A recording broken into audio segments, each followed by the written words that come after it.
claro, a partir de las 4 de la mañana se hizo ya común o se difundió el mensaje a través de redes sociales y luego pues aparece la fiscal Diana Salazar para hacer un llamado a la nación y explicar las razones y los motivos. Bien, a esta hora saludamos al doctor Gustavo Larrea, a quien le damos la bienvenida, y un hombre con experiencia política y conocimiento del tema al respecto. Y bueno, doctor Larrea, ¿cuáles son sus primeras impresiones de esto que pues es noticia en el país? Veníamos de un fin de semana, el lunes en la madrugada, todo el Ecuador, digo, absorto por lo que acontecía, cuando ingresan a la casa de un ex asambleísta jueces en funciones incluso, y otros funcionarios operativos, si se quiere, de la justicia, quienes están detenidos en estos momentos en un caso denominado purga. ¿Cuál es su criterio al respecto, doctor? Bienvenido. Buenos días, Enrique, un gusto. Creo que es la continuidad del caso Metástasis, es un capítulo del caso Metástasis, es un nuevo capítulo, eh, que evidencia lo que ya la fiscal anunció, que evidencia la vinculación del narcotráfico y el crimen organizado y la corrupción Uh -huh. con la función judicial, con el hecho de que hay jueces cooptados por la mafia. Y en definitiva, este es un paso más en esa lucha contra el crimen organizado. Vemos con, diría yo, satisfacción que la Fiscalía y la Fiscal General sigan adelante en esta acción, diría yo, patriótica, democrática, Uh en -huh. el que se pone incluso su propia vida en juego.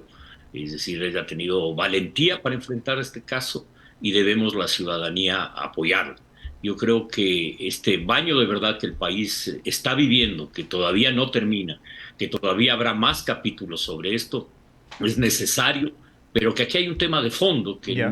ningún ciudadano podemos hacernos de la vista gorda, y es que el Estado ecuatoriano está infiltrado por el narcotráfico. Sí. Y esto va a implicar una lucha por depurar fundamentalmente las instituciones del Estado. Una de ellas, la clave, el Poder Judicial, Uh -huh. se cae por su propio peso.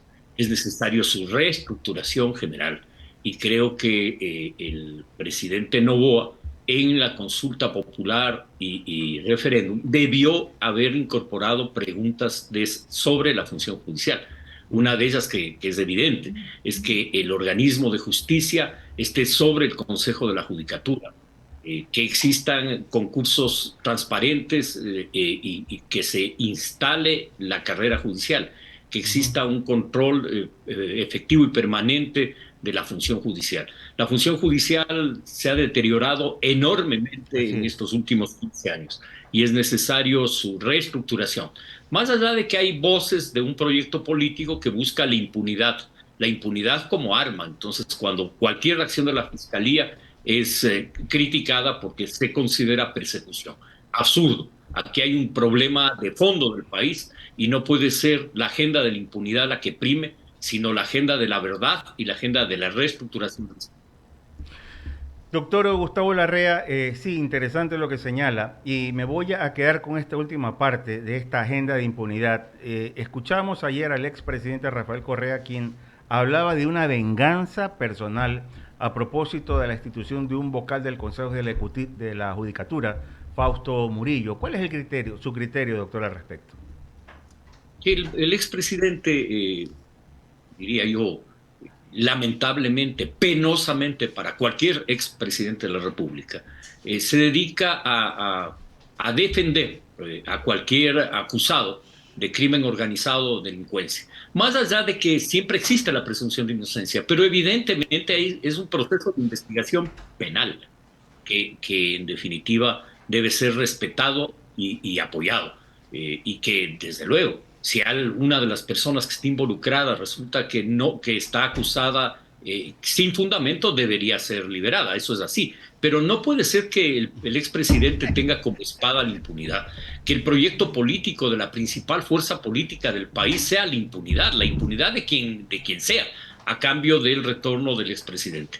Absurdo, penoso, lamentable, porque está en definitiva demostrándose con eso las intenciones del expresidente, que no son otras que la agenda de impunidad. Sí, efectivamente, doctor.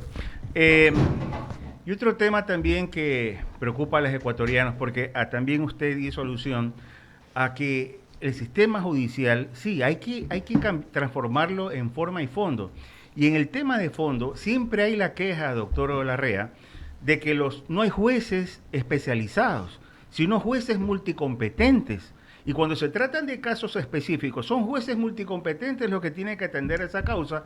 Y alguien me ponía como ejemplo, es como si mañana más tarde alguien que tiene algún problema en su ventrícula, un problema neurológico, es atendido por un entendido en la materia, pero de medicina general. Sí, yo creo que es importante la especialización y debemos avanzar como Estado en esa dirección y debemos la ciudadanía exigir que así sea. Y hay otro tema que está vinculado a este, que es que la Constitución estableció que todos los jueces, todos, cantonales, provinciales, nacionales, son jueces constitucionales, que pueden conocer, por lo tanto, cualquier recurso constitucional. Y de esto se ha hecho abuso absoluto. Una cantidad de asesinos, narcotraficantes y corruptos han salido libres por decisiones de jueces cantonales de otra jurisdicción. La Corte Constitucional la semana pasada emitió un dictamen claro, un dictamen importante, para que esto sea considerado como siempre debió haber sido considerado ilegal. Pero además de eso, en la consulta popular del 21 de abril se incorpora una pregunta importante, que es acabar con esa competencia y crear salas especializadas en los derechos constitucionales, para que sean estas salas especializadas las que traten casos que sean de su jurisdicción únicamente, no cualquier caso como sucedió lamentablemente en los últimos años, y que fue la Feria de la Alegría. Y ahí sale este hecho que en la madrugada del día de ayer se produjo, la detención de jueces que dictaron libertades a diestra y siniestra como parte de esta penetración del crimen organizado en la justicia.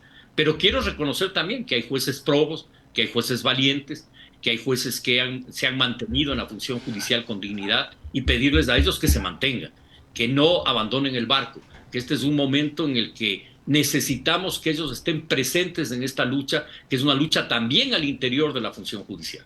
Correcto, doctor. Continúa Eduardo Mendoza. Buenos días, querido Gustavo. Gusto de saludarte. ¿Cómo estás?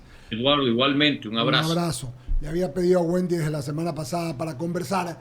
No teníamos todavía el caso Purga, pero porque teníamos mucho que conversar. Pero hoy día te voy a hacer varias preguntas. La primera, ¿cómo juzgas tú, un gran político y un hombre inteligente que ha decurrido años en el Ecuador, la gestión de la fiscal Diana Salazar? Como una gestión valiente, como una gestión, diría yo, digna de un fiscal general, que asume la lucha contra la corrupción, que asume la lucha por el Estado de Derecho, y al asumirlo ha golpeado en definitiva, a la mafia y al crimen organizado. Creo que esa es, en síntesis, diría yo, la gestión de ella. Más allá de que puede haber uno o varios casos donde a la fiscal se le ha ido la mano, pero eso es remediable, ya que quien dicta sentencias son los jueces, no la fiscalía. La fiscal lo que hace es acusación, entregando elementos de convicción para esa acusación, pero son los defendidos los que deben demostrar en el proceso rebatir esa acusación, y son los jueces los que en definitiva dictan sentencia. En síntesis, la fiscal ha hecho digna a la Fiscalía General del Estado. Contigo, ella ha hecho lo que tiene que hacer, pero insisten los partidos que están afectados en que esto es político. Esto no es político y no se lo puede vender así. Sencillamente es algo que había anunciado ella con anterioridad, como lo anunció también Fernando Villavicencio. Si vemos las investigaciones y se van dando, y ella anunció que iban a ser 2 y 3. Este es el segundo de lo que se llamó entonces metástasis, ahora se llama purga. ¿Cómo se llamará el tercero? Bueno, sí, Ramiro dice bien diarrea, puede ser un término vulgar, un poco fuerte, pero así es. Vamos a lo otro. Te vi ayer, Gustavo, y para salir del TAT, porque todo el mundo solo, como es el periodismo, aquí solo quiere hablar del tema metástasis. Te vi ayer con Democracia Sí, poniendo un granito de arena y apoyando la consulta popular. Y me gustaría que nos expliques por qué Democracia Sí va a apoyar la consulta popular. Gustavo Larrea, por favor. Eduardo, más allá de que nuestra organización no es una organización subordinada al gobierno nacional, sino que tiene un apoyo crítico al gobierno Sí, lo nacional y sabemos. crítico porque no acomete errores. Por ejemplo, creemos que la reforma a la seguridad social requiere un debate nacional en serio y que ese debate debe hacerse y no simplemente plantear propuestas por plantearlo. Tampoco estamos de acuerdo en que se suba 3 puntos del IVA, era suficiente subir un Estamos de punto, acuerdo. porque esto genera, diría yo, una contracción de la economía y que es necesaria inversión, que el gobierno se demora mucho en traer capitales públicos y privados para la reactivación económica. Se debe concesionar la vialidad, por ejemplo. Pero más allá de eso, de los errores del gobierno, los errores en política internacional, que me imagino que ya ustedes lo trataron, me refiero al tema de la llamada chatarra y al tema del error tremendo que fue pedirle a México la posibilidad de intervenir en su embajada.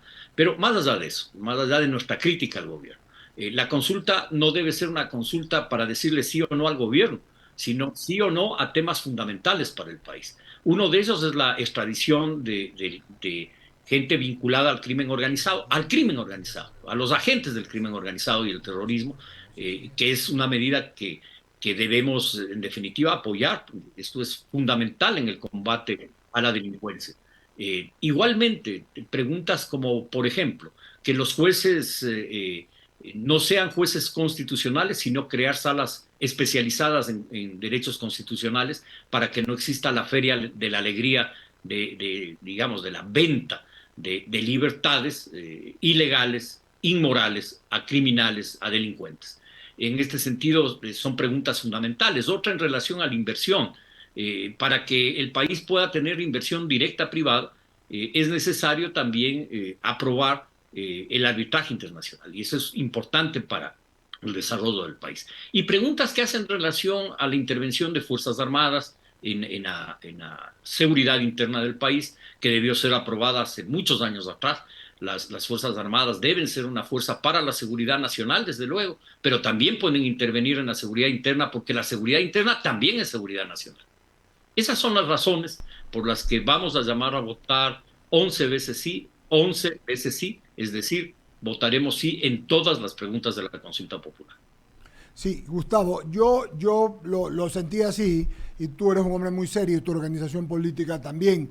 Me parece que es interesante porque esto es o estamos con la gente o no estamos con la gente, ¿no verdad? Estamos con las mayorías y con la seguridad y con el progreso y con la institucionalidad. Te felicito y felicito a Democracia Sí. En ese mismo contexto, y seguimos con Democracia Sí para dejar el caso que sabemos a un lado, porque lo trató Ramiro Ibolito en extenso con un penalista, con Carlos Luis Sánchez a primera hora, los venía escuchando. Bolo, ya te tocó el tema. Ahora yo te pregunto, Gustavo, estamos a menos de un año del proceso electoral. En lo que te conozco de inteligente y político me vas a decir que todavía no han decidido nada. Fuiste candidato a la presidencia, luego apoyaste a Yacu Pérez. ¿Hay alguna conversación para las próximas elecciones? Que te repito, mi querido Gustavo, estamos día 5, ¿verdad? En 4 días estamos a 11 meses del proceso electoral. Entonces, ¿tienen alguna idea en Democracia Sí? Sí, desde luego, nosotros pretendemos una unidad de varias tendencias, una unidad no solo que abarque a fuerzas de izquierda, centroizquierda, sino también a fuerzas de centro derecha y derecha. En este sentido, ¿por qué? Porque el país requiere un ya basta, requiere reestructurarse, requiere liberarse de la corrupción, de la mafia, del narcotráfico y de la pobreza. Y esto implica un gran acuerdo. Y estamos trabajando en eso. Hemos tenido diálogos, te voy a decir con quiénes. Hemos conversado con Cristina Reyes, hemos conversado con Yacu Pérez, hemos conversado con Otto Sonnenholzer y creemos que debemos ir hacia una unidad de distintas tendencias en función de construir un proyecto nacional que en definitiva saque al país de la crisis. En esa línea estamos, no hemos resuelto una candidatura en específico aún, pero estamos en conversaciones, de ahí saldrá una candidatura sin lugar a dudas. Gustavo. Y la última, la del estribo, para darle el paso a Ramiro Cepeda. En el contexto nacional, vamos viendo que la seguridad, de alguna manera, la percepción de la ciudadanía es que hay menos inseguridad y un poquito más de seguridad. Pero, en cambio, la queja de la gente constante es, más que la queja, la preocupación o el sentir, es que esto siempre comienza y luego termina y la gente se queda en indefensión. ¿Cómo se hace? ¿Qué se debe hacer? ¿Cuál es tu consejo para los que nos están escuchando para que el gobierno también tenga esto como prioridad, aparte de lo económico y lo social, pero que lo conjunte en una integralidad para adelante? Yo creo que lo que tú dices es así, es una integralidad. El gobierno no puede bajar los brazos. Esta es una acción que debe ser permanente. El control de los centros de rehabilitación social, de las cárceles del país, es una necesidad. Por lo tanto, el Estado no puede aflojar ese control. El control de fronteras, puertos y aeropuertos debe fortalecerse. Todavía por ahí está saliendo droga, se ha encontrado droga en Europa, en varios países en las últimas semanas, y es necesario fortalecer el control de todas las aduanas, de todos los puertos y todos los aeropuertos. Esta es una acción que se está haciendo, pero que hay que fortalecerlo. Y la otra es el control de frontera, por donde entra frontera sur y frontera norte, especialmente, donde entran los cargamentos de cocaína, y que hay que fortalecer también. También lo está haciendo el Estado, es importante señalarlo, pero hay que fortalecerlo. No se puede, por lo tanto, bajar los brazos en la lucha contra el crimen, el narcotráfico y el terrorismo. Pero además de eso, es necesario entender que la sociedad ecuatoriana es una fábrica de producir delincuentes, y va a seguir siendo si no tenemos medidas de orden social, de orden económico. Y esto implica, por ejemplo, que todo el Estado y toda la política pública tenga una prioridad, que es los sectores más vulnerables de la sociedad ecuatoriana, donde las mafias reclutan a sus soldados, reclutan a sus gatilleros. Y esto implica deportes en los barrios más pobres, en las comunidades más pobres, actividades culturales y artísticas en los barrios más pobres. Los ministerios de deporte, el Ministerio de Cultura deben tener esa prioridad. Más allá del deporte de élite, hay que ir a los sectores más vulnerables, con actividad educativa, deportiva, cultural, también con reactivación económica, también con empleo joven, impulsando generación de empleo y emprendimientos en estos sectores. De lo contrario, esto no lo vamos a solucionar solo con medidas policiales y militares. Se requieren medidas económicas y sociales. Creo que eso es, y creo que el gobierno, es verdad lo que tú dices, la sensación de seguridad ha mejorado notablemente, pero esto no se puede perder. Esto no puede llegar al fin del estado de emergencia y decir, bueno, ahora sí ya la delincuencia actúe libremente. Debe haber mano firme para combatir a la delincuencia y al crimen organizado. Gustavo, ¿cómo va? Ramiro Cepeda te saluda. Ramiro, un gusto, un fuerte abrazo. Igualmente, Gustavo. Vamos a la consulta, pero su lectura política. Dejémonos las preguntas a un lado y vamos a las lecturas políticas. Salvo un cataclismo político o una torpeza en las que no veo incurrir al presidente Noboa, van a ganar la consulta y con un largo margen. ¿Cómo hacer? Porque tú estás en una orilla diferente a lo que voy a decir. ¿Cómo hacer que la sensación de que el presidente gana una elección y no una consulta no se perciba en el país? Porque ellos van a procurar decir que fue la consulta, pero usted sabe cómo se maneja la publicidad de la información, van a vender la idea de que ganaron casi que una elección. ¿Cómo lo ves tú? Sí, yo creo que el gobierno, más allá de que haga o no comunicación, un resultado político siempre es que si la consulta lo plantea o la impulsa un gobierno, ese gobierno gana réditos transitoriamente por la victoria. Y creo que eso es un hecho, ¿sí? Y no creo que sea posible contrarrestarlo. Es un hecho que hay que contar con él. El gobierno va a salir y desde luego la probabilidad de triunfo en la consulta es muy alto, y el gobierno en ese sentido logra fortalecerse porque tiene votación sus propuestas. Eso es así. Creo que con realismo hay que reconocerlo. ¿De qué dependerá el futuro del gobierno? De que haga bien las cosas, de que no cometa errores garrafales, no solo de aquí a la consulta, que queda un mes y medio, sino en general, en su gestión, en la gestión de los próximos meses. Es una gestión corta y claro, ya hemos visto cómo la popularidad de un gobierno se evapora rápidamente. Lo vivimos con el presidente Lasso. Le fue muy bien en la vacunación, la popularidad llegó a superar el 70%, como ahora sucede con el presidente Noboa, que está en el 72%. Lasso llegó incluso al 75%. Pero eso se evapora si es que no se comprende que el país requiere cambios de fondo. Por ponerte un ejemplo evidente, obvio, la contratación pública. ¿Acaso los ministros de este gobierno tienen enormes problemas para poder contratar bienes y servicios del Estado? Los tienen. ¿Por qué? Porque tienes una ley de contratación pública que es un laberinto. Y una de las reformas urgentes que el presidente debe enviar a la Asamblea es la reforma a la ley de contratación pública para que ésta sea ágil y transparente. En ese sentido, te diría que tiene otros flancos del gobierno que atender más allá de la consulta, que son, diría yo, emergentes. No puede contratar, ese es el grave problema que tiene el Estado ecuatoriano. Lo vivimos también con el expresidente Lasso, que no pudo contratar armas para la policía, patrulleros, chalecos, o que se demoraron 1.5 años, 2 años en contratar. Eso está sucediendo hoy en día. El Estado ecuatoriano sigue paralizado. De entender tu lectura, pero yo creo que el presidente Noboa pelea otro tipo de batallas que le van dando oxígeno cada 30 días. Yo creo que él tiene, pelea cada mes round por round y tiene efectos, golpes de efecto puntuales que son los que le van marcando la popularidad en la que él está trabajando para llegar tranquilo a las elecciones y su posible reelección.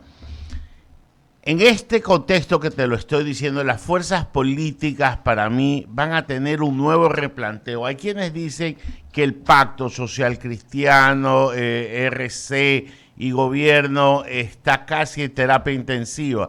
Yo digo que siguen en una permanente luna de miel mientras cada uno tenga sus intereses y se negocien esos intereses a cambio de un proyecto determinado. Y lo ha demostrado con habilidad el ministro de Gobierno, Noboa, porque él es el ministro de Gobierno y es el que está negociando las cosas a su nivel. Ya. Esto que te digo es, voy a llegar a la siguiente conclusión. De esos tres, al único que le interesa la presidencia de la República es a Daniel Noboa. Para mí está claro que al Partido Social Cristiano no le interesa la presidencia de la República y que a Revolución Ciudadana le interesa seguir teniendo un bloque importante de asambleístas en la Asamblea. Por tanto, ¿quién haría el contrapeso lógico a la expectativa del presidente Daniel Noboa de ser reelegido, según tu leer, real saber y entender, si coincides con mi lectura? Coincido parcialmente con tu lectura. La única punto que veo es que siempre las fuerzas políticas, y más RC y el Partido Social Cristiano, buscarán la presidencia de la República. Si no la pueden obtener, van a buscar tener el mayor bloque parlamentario posible. En eso coincidimos. Y el partido, en el caso de RC, además, su agenda ya no es la agenda de reivindicación social, del discurso de grandes transformaciones, porque evidentemente la vieja y la nueva partidocracia son exactamente lo mismo. Es decir, no hay una agenda política, quiero decir, hay una agenda de impunidad, una agenda jurídica, una agenda que busca el retorno del líder prontuariado. Y en ese sentido, pues esa es una limitación complicada para ellos. Además de sus vinculaciones con casos de corrupción generalizados, tienes prácticamente medio gabinete del expresidente o presos o prófugos o en procesos judiciales, y tienes también vinculaciones con la mafia. En ese sentido, creo que ese proyecto político va a buscar la presidencia de la República.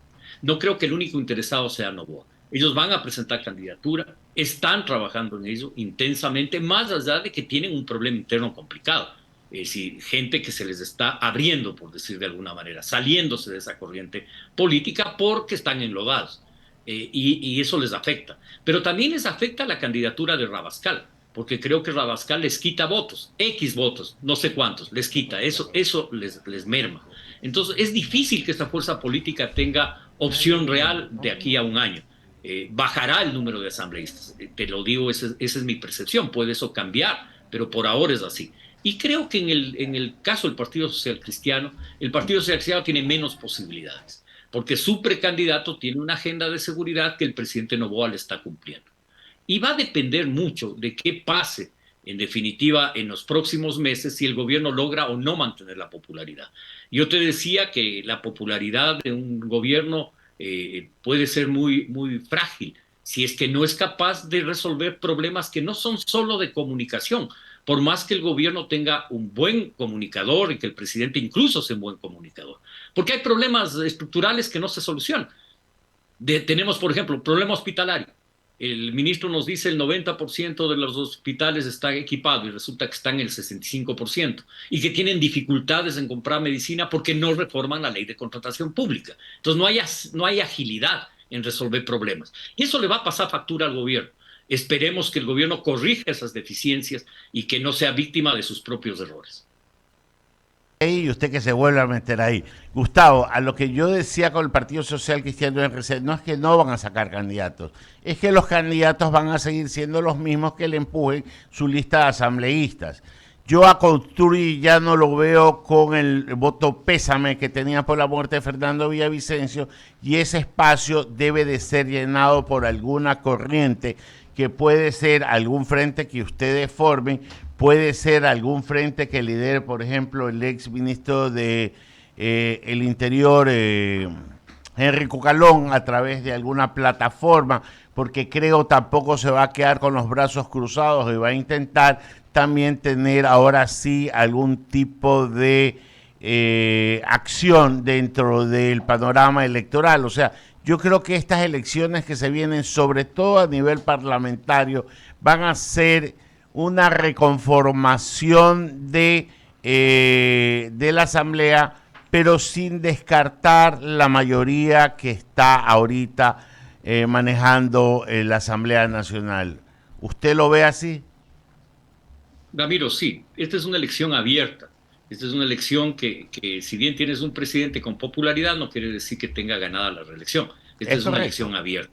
Y habrán fuerzas políticas que vamos a pugnar por ocupar, desde luego, un espacio protagónico en el próximo proceso electoral. Y yo te decía que el frente que nosotros proponemos es uno de ellos. Hay otras fuerzas también. Pero hay un elemento clave, Ramiro, que me parece que a veces no lo leemos. Es la profunda crisis del país. Crisis ética, crisis moral, crisis institucional, que no se la lee. Crisis económica, un Estado paralizado, un Estado que no puede funcionar y que se requiere cambios urgentes. Y que si no se hacen esos cambios, por más buena propaganda que tenga un régimen o buena comunicación, es difícil su reelección. Es difícil incluso que una fuerza política que viene de una derrota política, como creo, pueda liderar un frente. Es decir, muy complicado. Yo creo que el país requiere decir ya basta. Y esto implica un frente muy amplio, donde se unan fuerzas de distinto signo ideológico que le den una alternativa viable al país, no de confrontación, de solución de los problemas. Gustavo, muchas gracias de mi parte. El paso a Eduardo. Solo una final, perdóname, Gracias, Gustavo, solo una final. ¿Cristina Reyes es una precandidata presidencial de Democracia Sí? No hemos tenido todavía precandidatos, es una posibilidad. Ya. Cristina es una mujer capaz, inteligente, podría ser candidata. Muy bien, mi querido amigo. Te mando un abrazo, Gustavo. Seguiremos conversando. Gracias por tu amabilidad, ¿ok? Fuerte abrazo. De igual manera. Muchas gracias. Sí, son las 8:46 de la mañana. Se la sacó usted del sombrero esa pregunta, ¿no? Un informante Pepa. Sí, no está. Buenos días, Andrea González, que está aquí Buenos con días, nosotros. muchachos. ¿Cómo están? Qué lindo ¿Cómo verlos. estás, Andreita? Aquí, metiéndole ñeque. Ñeque. Abogado, una multa. ¿Por qué llegando tarde ya? Dale, No, Ñeque. llegando Comprando ese tarde. café larguísimo. Luego comiéndome Sí. el café, está largo, no mentira. Era larga la fila. El tráfico. Saludemos a Jaime Velázquez y a Pablo Lucio Paredes, ya están los Ay, dos ay, con ay, nosotros. muy bien. Buenos días, Jaime, ¿cómo estás? Eduardo, Andrea, Ramiro y todos los que se encuentran en cabina, igual que los radioescuchas y obviamente televidentes de esta radio tan importante en Guayaquil y el Ecuador. Pablo Lucio, bienvenido también, buenos días. Entonces vamos a comenzar. Pablo Lucio está con nosotros también. Pablo Lucio, buenos días. Estar con ustedes. Gracias, Y querido bueno, amigo. estamos martes. Estamos martes, les deseo una buena semana a toda la gente que nos escucha y a ustedes. Te agradezco. Antes de comenzar la entrevista, quiero decirte que Liga jugó buena pelota la semana pasada. Así es el fútbol, querido amigo. La verdad que todos apoyamos. El fútbol tiene un axioma, como en la economía y los